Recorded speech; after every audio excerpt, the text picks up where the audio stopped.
Assalamualaikum warahmatullahi wabarakatuh.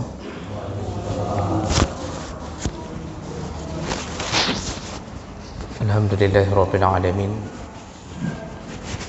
Hamdan katsiran thayyiban mubarakan fihi. Asyhadu an la ilaha illallah wahdahu la syarika lah wa asyhadu anna Muhammadan 'abduhu wa rasuluhul karim. Allahumma shalli wa sallim ala nabiyyina wa sayyidina Muhammadin wa ala alihi wa ashabihi ajma'in. Amma ba'd. Rabbi shrah li sadri wa yassir li amri wahlul 'uqdatam min lisani yafqahu qawli. Segala puji bagi Allah, kemudian salawat dan salam kepada Rasulullah, pada keluarga dan seluruh sahabat-sahabatnya. Jemaah salat maghrib dan isya yang Allah muliakan insya-Allah. Setelah kita menyelesaikan pembahasan seputar hal-hal yang makruh di dalam salat, dan itu termasuk adab dalam salat, malam ini insya-Allah kita akan pindah ke bab berikutnya, yaitu al-amakin allati tukrahu as-salat fiha, yaitu tempat-tempat yang dimakruhkan salat di tempat tersebut. Itu tempat-tempat yang makruh salat.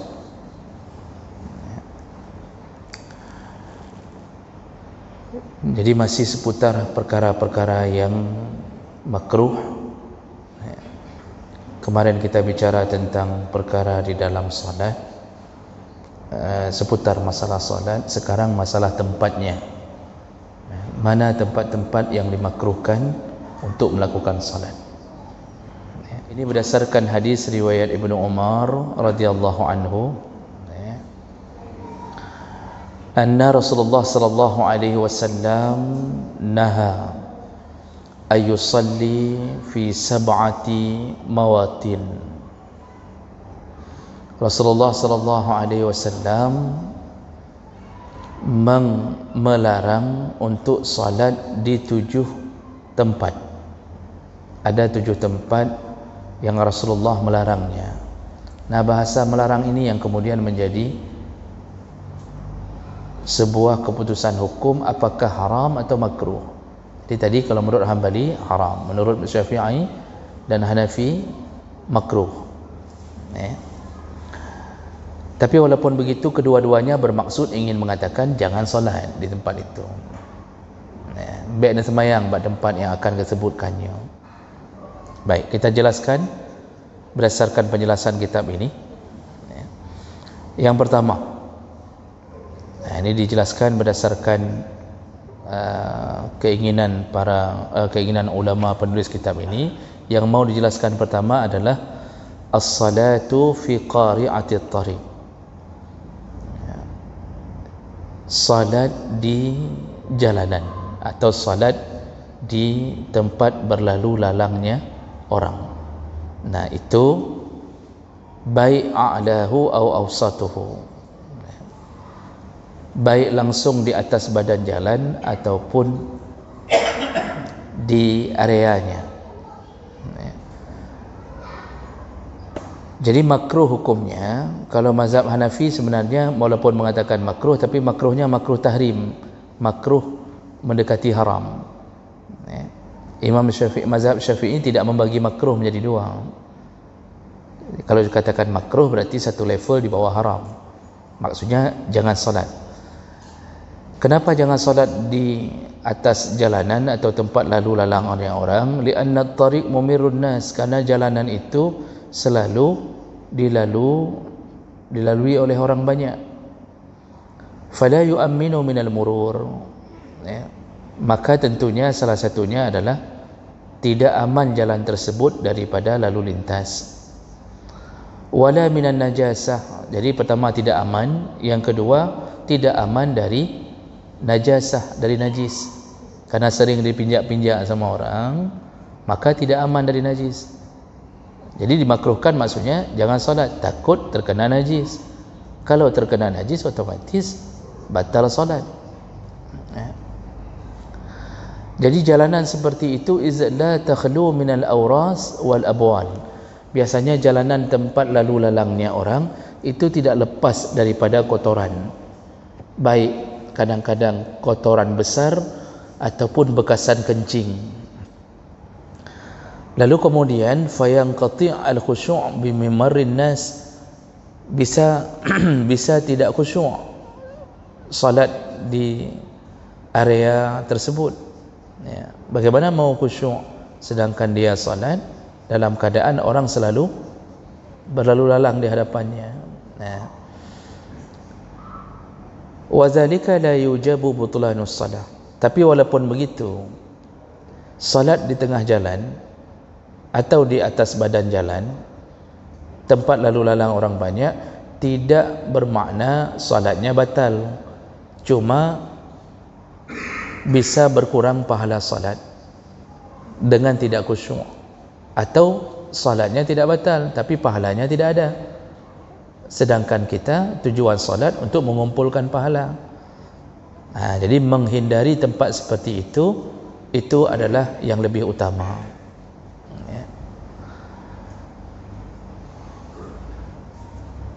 Jadi kalau tanah di atas permukaan bumi ini sebenarnya semuanya boleh dijadikan tempat sujud, selama tidak ada sesuatu yang membuat salat itu terganggu. Rasulullah sallallahu alaihi wasallam menyebutkan, ju'ilat li al-ardu masjidan wa tahuran. Aku telah diberikan izin oleh Allah bahawa semua permukaan bumi boleh dijadikan tempat sujud, sekaligus boleh dijadikan sebagai alat bersuci. Tanah, debu boleh dijadikan alat bersuci. Itu keistimewaan yang diberikan kepada Rasulullah dan umatnya. Dimanapun kita bisa salat di atas permukaan bumi, sekaligus tanahnya boleh dijadikan alat untuk bersuci, iaitu maksudnya tayamum, pengganti wuduk. Tapi kalau tidak ada air, tetapi catatannya selama tanah tempat itu suci, tidak ada sesuatu yang menyebabkan terganggunya salat. Termasuklah model jalanan ini wa dzakara Syafi'iyah, mazhab Syafi'i itu mengingatkan anna salat tukrahu fil aswaq warrihab al-kharijah minal masjid. Salat makruh hukumnya di pasar. Ini contoh di area lalu lalang manusia. Hanagat dah sembahyang di pasar. Maksud di pasar ya di jalanan tempat orang salat, kita lentang sajadah. Itu tidak baik, makruh. Tapi kalau di pasar kita punya kamar sendiri, karena mungkin dulu pasar tidak berbentuk bangunan-bangunan, tapi kalau sekarang pasar ada bangunan sendiri, kita bisa salat ke dalam bangunan itu, maka tidak mengapa. Warihabil kharijah anil masjid, juga makruh hukumnya salat di teras luar masjid. Ini mazhab Syafi'iyah mengingatkan tidak baik salat di tengah pasar, juga di teras luar masjid. Mana maksudnya teras luar masjid? Teras yang sudah berada area luar, kalau tidak mendesak.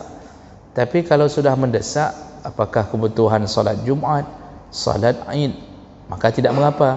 Tapi otomatis di saat itu kan orang berhenti berlalu lalang. Tapi kalau seandainya hari-hari salat 5 waktu kita salat di luar sana, itu hukumnya makruh dari segi tempat, juga makruh karena tidak mengikuti saf salat. Seandainya pun kita salat di luar teras, di teras sana, luar masjid, atau ada masjid yang tertutup samping. Sekarang ada berapa masjid tertutup pintu samping, lalu ada orang salat di teras samping. Apakah salatnya sah sedangkan pintu tertutup? Kan begitu ya. Dalam kitab-kitab, terutama kitab Syafi'iyah, menjelaskan bahawa selama masih terdengar suara imam dan selama masih menangkap gerakan jamaah, maka salatnya sah walaupun terpisah oleh bangunan. Artinya kita salat samping teras masjid, tertutup dengan pintu kaca, salatnya sah selama masih terdengar suara imam memberi kode takbir segala macam dan bisa mengetahui gerakan imam melalui gerakan orang lain. Jadi masih mengetahui, itu sah salatnya. Oh, ada yang mengatakan bahawa pintu harus dibuka. Saya membuka beberapa kitab dalam mazhab Syafi'iyah tidak disyaratkan untuk membuka pintu. Yang penting pintu itu jangan terkunci, baik menggembok ya. Yang penting pintu jangan terkunci. Ditulis dalam kitab apakah dengan mismar, dengan paku atau dengan gembok. Selama tidak terkunci, dia bisa dibuka-buka tutup, buka tutup, itu sudah dimaksud penghubung ke dalam ruangan dalam. Maka salat orang di luar teras sah salatnya. Jadi kalau terasnya masih satu area dengan masjid, itu aman. Tapi yang disebut oleh mazhab Syafi'i di sini rihab. Rihab itu katruk berjalan ke dia, ke ba'ano, ke ba'ala ke dia, sudah di atas alas tanah sana, itu makruh kecuali terdesak. Arti terdesak memang solat dalam jumlah yang ramai sekali, itu dibolehkan ya. Nah, itu termasuk pembahasan tentang solat di tengah jalan. Artinya kalau tidak terdesak, jangan lakukan itu.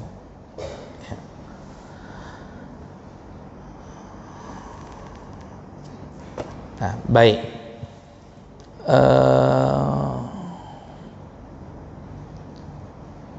Berikutnya ya, tempat yang kedua yang dibahas, iaitu as-salatu fi dakhilil hammam. Makruh hukumnya salat di dalam kamar mandi ya. Bapak Ibu yang dimuliakan Allah, tentunya kita aneh mendengarkan kok makruh nang kamar mano. Jadi perlu kita jelaskan dulu bahasa-bahasa hammam dalam kitab. Itu model kamar mandi dulu, itu betul-betul dibuat tempat pemandian. Tempat pemandian dibuat. Jadi enggak ada WC di dalamnya. WC terpisah keroi. Menyo kena toh ada tempat WC sendiri. Jadi kalau disebut hammam dalam kitab-kitab, itu memang tempat mandi. Jadi orang hari ini ketika sebut hammam terbayang ada WC dalam. WC itu muncul gaya modern. Karena WC dari tahun ke tahun semakin maju, seperti Yamaha juga dia itu. Dulu masa Nabi SAW, Nabi cuma ada dalam rumahnya tempat wadah ambil air wuduk dan mandi. Itu rumah Nabi. Kalau lihat sketsa rumah Nabi yang asli, memang rumah Nabi sudah dihancurkan ya. Jadi dihancurkan karena khawatir melihat pengalaman ada orang yang belum tawaf sudah lebih dahulu tawaf ke rumah Nabi. Jadi ada yang mencongkel-congkel tanah rumah Nabi bawa pulang ya, mengambil keberkatan segala macam. Nah, maka menghindari itu pemerintah setempat menutup rumah Nabi, menghancurkannya, dan ada disimpan sketsanya, Pak. Ya, di museum sana ada disimpan sketsa rumah Nabi yang asli. Itu Nabi cuma punya tempat wadah untuk wuduk sekaligus untuk mandi. Di situ beliau wuduk, di situ beliau mandi. Ya. Tidak ada WC. Jadi kalau WC di mana? Dalam hadis sebutkan Nabi kalau mau buang hajat itu akan keluar ke tengah padang pasir. Dari rumahnya dia keluar ke padang pasir. Di tengah padang pasir itu dia akan mengambil batang-batang kurma, pohon daun-daun yang masih berdaun, dia tutupi sekelilingnya, barulah Nabi buang hajat di tengah tempat yang tertutup tersebut. Begitu masa Nabi SAW, jadi jauh dari rumah WC. Dan ternyata kemudian berkembang tahun-tahun berikutnya, WC sudah mulai mendekat ke belakang rumah, jadi nggak jauh lagi. Maka gaya-gaya nenek-nenek kita tu, itu WC kayak ikut rumah, tapi mantang di luar rumah, masih di luar rumah, tapi di belakang. Jadi kalau kamar mandi di dalam, WC di belakang, khusus tempat to'ek. Kan begitu rumah nenek-nenek kita dulu, khusus tempat to'ek, nggak bergabung dengan tempat mandi. WC jomplong. WC jomplong ya. Itu model dulu. Kemudian berkembang lagi WC mulai masuk ke dalam rumah, tapi masih diletakkan di dapur. Makanya rumah-rumah dulu WC-nya dalam dapur. Jadi khusus tempat to'ek itu di dapur tempatnya. Arti di dapur, di bagian rumah paling belakang. Berkembang lagi WC mendekat, sudah mulai masuk ke ruang tengah. Maka WC model setting rumah hari ini, WC di tengah, di ruang tamu. Jadi kalau kita bertamu, langsung bisa ke WC, terserah mau duduk di WC atau duduk di ruang tamu, terserah. Artinya punya sakit-sakit perut langsung kena naju. Ada teman kita mau to'ek, suaranya terdengar burubuk mendalam. Kita di ruang tamu, kan?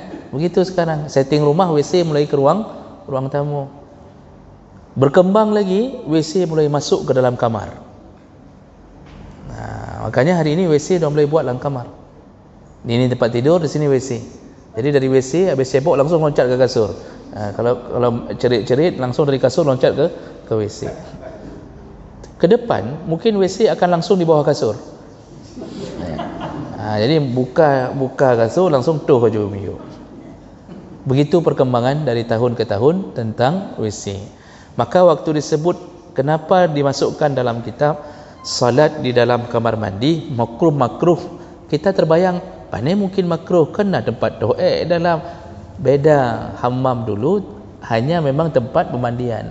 Jadi yang mau dibilang apa? Makruh salat di tempat pemandian itu.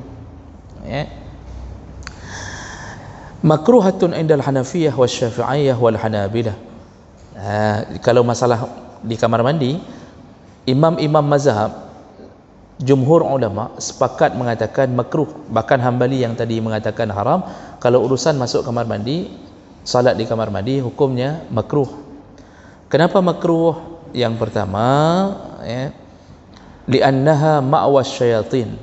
Alasannya karena kamar mandi itu tempatnya syaitan.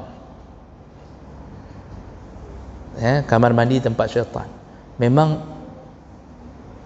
syaitan salah satu tempat yang dia sukai adalah kamar mandi.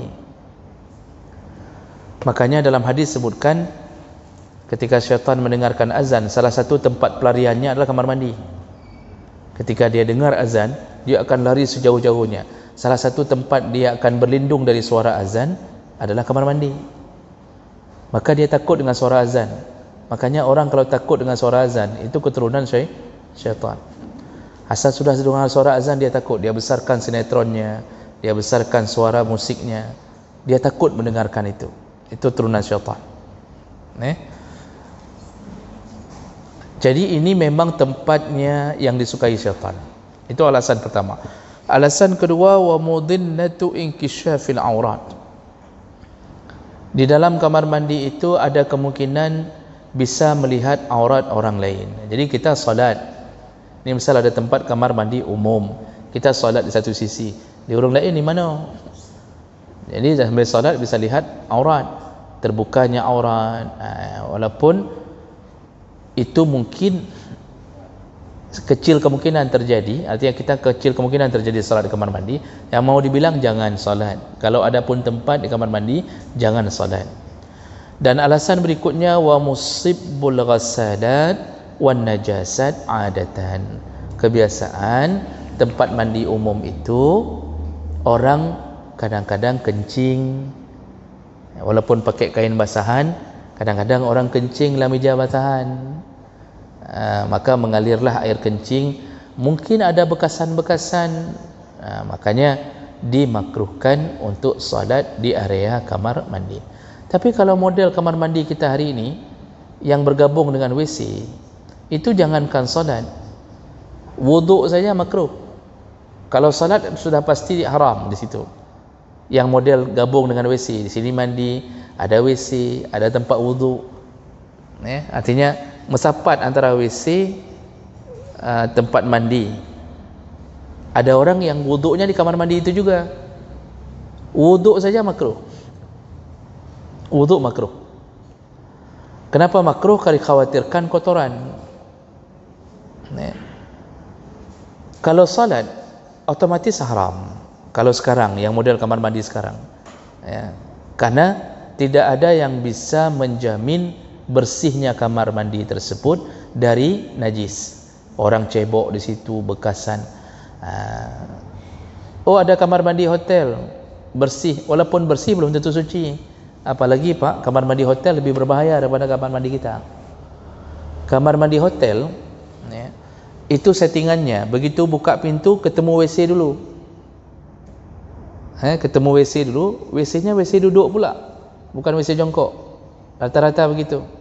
Kemudian baru melangkah lagi ke dalam, baru ada shower untuk mandi. Bahkan sampai Makkah, Madinah, membuat hotel-hotel untuk jamaah umrah, itu model begitu, settingannya settingan begitu. Begitu buka pintu, WC dulu, kemudian baru ada kotak kaca, di situ mandi. Bayangkan WC duduk. Orang kalau WC duduk, apalagi orang kita yang enggak terbiasa, nyan cebok itu melabo-labo di tempat duduk itu, Pak. Makanya WC duduk itu sebenarnya sangat tidak baik. Baik dari sisi kesehatan ataupun dari sisi hukum ibadah. Kita cebok di situ. Enggak sama dengan cebok WC duduk, WC jongkok. Cebok di situ airnya mengalir, belum lagi waktu kencing tadi, itu kencingnya kadang-kadang kan enggak ke dalam lubang, kencingnya ke apa najis Pak, ke bundaran itu, tempat duduknya. Nanti kadang-kadang terasa panas di bawah paha, nampak? Nyan pusat pengalaman, nasi pengalaman ke. Nyan lo nak pegah bahayanya WC duduk itu. Setelah orang itu pergi, setelah orang itu selesai, itu masih ada bekasan najis di tempat duduk. Lepas tu masuk kita, duduk di atasnya long. Kita duduk di atas kencing orang. Kalau jongkok enggak begitu. Maka jangan biasakan WC duduk selama tidak dibutuhkan. Ada orang dari pertama sudah pesan WC duduk, buat rumah WC duduk. Tujuannya apa? Untuk menyoperle watai stroke, watai sakit. Rupanya dia mempersiapkan sakit. Pak, jangan dipersiapkan sakit. Kalau kita persiapkan, yang sakit itu. Oh, masalah nanti sakit waktu itu, itu ada jalan keluar lain. Apakah mau buat satu ruangan khusus ataukah gantungan kursi model WC, terserah. Dari sisi kesehatan pun tidak baik. Karena dia tidak habis keluar kotorannya, menjepit. Apa bahasanya? Saya selalu bermasalah dengan mengistilahkan ini, enggak habis keluar kotoran. Nah, belum lagi cebok. Ada orang duduk WC duduk. Itu kan satu badan tertutup semua lubang. Yang kibang kena cebok Mau taruh gayung ke belakang, enggak ada tempat. Yang mepok langsung ke tempatnya, Pak. Mau cebok. Oh, tekan yang di belakang ini. Itu hanya untuk tarik ini saja. Waktu dia mau cebok enggak bisa. Akhirnya bagaimana dia cara cebok? Dia akan bangun sedikit. Waktu bangun cebok, menghambur sabahnya. Sudah. Kita sedang bukan bicara masalah fikih kita maksud saya, begitu hal itu terjadi, lalu masuk kamar mandi samping. Keluar dari kamar mandi, itu bekasan genangan-genangan air kencing, bekasan bekas cebok, pinjak lagi. Tadi sudah mandi, pinjak lagi, wuduk di sana. Pinjak lagi ke area WC, baru keluar ke dalam kamar. Masya Allah, begitulah hari ini orang tidak peduli dengan kotorannya. Padahal Rasulullah sudah mengatakan, salah satu yang diwajibkan azab kubur adalah mereka yang tidak suci atau tidak bersih dari kotorannya. Baik bersihkan ataupun bersihkan kencingnya. Wajib azab kubur kalau tidak bersih. Maka kita pede saja. Ada yang jamaah umrah tidak peduli pun, apalagi tinggal satu kamar 4 orang, yang satu kotor, 2 orang bersih, satu lagi juga kotor, enggak peduli. Habis keluar kamar mandi terpinjak lagi kencing, lalu solat. Inilah orang-orang yang dijamin mendapatkan azab kubur. Makanya jangan buat, kalau bisa Bapak Ibu, jangan buat tempat wuduk bergabung dengan WC dan kamar mandi. Buatlah tempat wuduk khusus di luar. Satu, ada ruangan khusus untuk tempat wuduk. Itu yang terbaik. Baik. Sudah, satu lagi. Setelah itu baru kita bertanya jawab. Berikutnya, makruh hukumnya as-salatu fi ma'atinil ibil atau mubarakuha. Makruh hukumnya salat di tempat peliharaan unta atau kandangnya unta. Makruh. Dan makruh ini disebutkan makruh indal qailina binajasati abwaliha wa awrasiha. Makruh bagi yang menghukumi bahawa kotoran unta dan kencing unta najis. Wahumul Hanafiyah wa Syafi'iyah. Jadi yang menghukumi kotoran unta dan kencing unta najis, mazhab Hanafi dan Syafi'i. Bagi yang menghukumi kotoran unta najis, maka salat di tempat kandang unta makruh. Tapi ada juga yang menghukumi tidak bernajis. Jadi begini Bapak Ibu, dalam permasalahan kotoran hewan itu ada khilaf, ada terjadi perbedaan pendapat.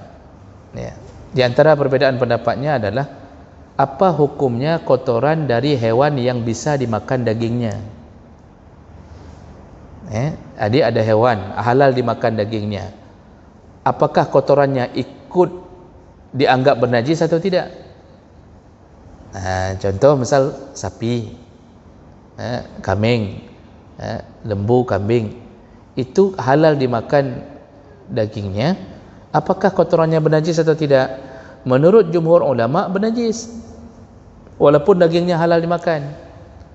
Tapi ada mazhab, kalau saya tidak salah di belakang pembahasan masalah taharah itu disebutkan, ya kalau tidak salah mazhab Malik menyebutkan bahawa hewan yang halal dimakan dagingnya maka kotorannya tidak bernajis. Terjadi perbedaan. Kalau Syafi'i tetap bernajis. Mazhab Syafi'i tak bernajis, walaupun dagingnya bisa dimakan tak bernajis. Apalagi yang tidak bisa dimakan dagingnya. Ini yang menyebabkan perbedaan. Sehingga mazhab Syafi'i dan Hanafi mengatakan unta walaupun boleh dimakan dagingnya, yang kotorannya tetap bernajis, maka salat di kandang unta makruh. Maksudnya apa makruh? Jangan salat kalau bisa. Kenapa? Takut tersebarnya kencing dan kotoran unta. Tapi di sisi mazhab Malik yang menganggap bahawa kotoran hewan yang bisa dimakan tidak bernajis, maka tidak bernajis, tidak makruh pula untuk salat di kandangnya. Jadi yang mau dikasih tahu bahawa makruh itu keluar hukumnya karena dikhawatirkan terkena najis dari tempat binatang tersebut. Jadi begitu Bapak Ibu maka Allah, kalau mazhab Syafi'i masalah kotoran itu tidak ada tawar-menawar, semua kotoran haram. Kalau kotoran dari binatang najis mughalladah, binatang anjing dan babi, itu total semuanya, mulai dari kulit-kulitnya, bulu-bulunya, kotoran-kotorannya, kencing-kencingnya, itu kalau terkena wajib disamak. Wajib disamak. Kalau dalam mazhab Malik, anjing itu yang menjadi najis hanya air liurnya saja. Sedangkan yang lain tidak, hanya air liurnya saja. Nah, ini tempat ketiga yang dimakruhkan untuk solat. Jadi kalau begitu, kita hari ini aneh, Ini kalau kita kiaskan dengan kehidupan kita hari ini, kita mulai pelihara hewan kucing di dalam rumah, karena sudah mulai berkembang pelihara kucing Anggora, Persia, kucing apa lagi Pak? Kucing garong. Kucing garongnya apa? Kucingnya asyik kan? Betul Pak, saya tidak tahu kucing garong. Lu dengar tak kucing garong kan? Jadi mulai pelihara kucing sekarang dalam rumah. Ditaruh di tempat yang istimewa, kemudian ada tempat to'ek sendiri. Nah, kita artinya berhubungan dengan kotoran yang ada dalam rumah. Kucing-kucing dulu itu enggak dalam rumah. Kucing-kucing sebelum viralnya Persia ini itu tidak dalam rumah. Itamang paling habis curi ikan, curi ayam segala macam, dia keluar to'ek gede di luar rumah. Dia cari pasir. Makanya tukang-tukang bangunan itu bersahabat sekali dengan kucing. Di atas pasir-pasir Pak aduk semen ya. Nyambut tapi itu kuat sekali semen kalau tercampur dengan tai kucing.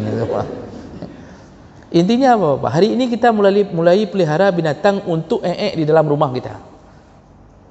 Ini yang harus dihati-hatikan. Ya. Tai kucing itu total haram, najis. Jadi kalau sempat melihat salah satu tayangan YouTube, mungkin ada salah seorang yang menjawab bahwa kotoran kucing itu tidak bernajis. Itu beliau salah jawab, tapi sayangnya nggak mau diperbaiki jawabannya. Ya. Dari badan kucing yang najis kotorannya, selain itu tidak bernajis selama tidak lengket dengan kotoran. Tapi waktu Nabi ditanya, waktu Ibnu Abbas ditanya tentang su'run kucing. Su'run itu bekas jilatan kucing. Jadi ada seorang sahabat mau berwuduk, lalu ada yang mengatakan bahwa baik wuduk hinan itu tadi dijilat sama kucing airnya. Disitulah sahabat menjelaskan, Ibnu Abbas menjelaskan bahwa aku mendengar dari Rasulullah bahwa kucing itu termasuk golongan binatang al-mutawifin wal mutawifat bainakum, iaitu kucing termasuk binatang yang berkeliling-keliling di antara kalian. Artinya tawaf, mutawifin yang tawaf-tawaf di antara kalian. Maksudnya apa? Ingin dikatakan bekas jilatan kucing itu halal. Kotorannya tetap haram, tetap najis, tapi bekas jilatannya tidak bernajis.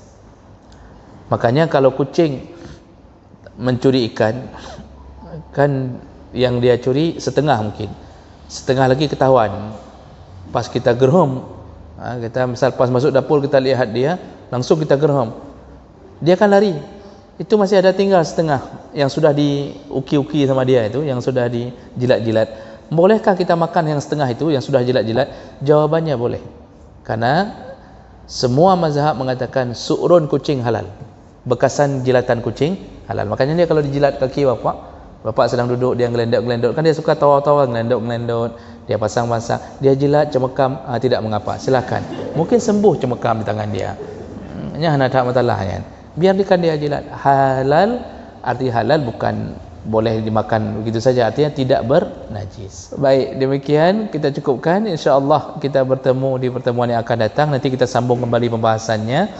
Subhanakallahumma bihamdik, asyhadu an la ilaha illa anta, astaghfiruka wa atubu ilaik. Wassalamualaikum warahmatullahi wabarakatuh.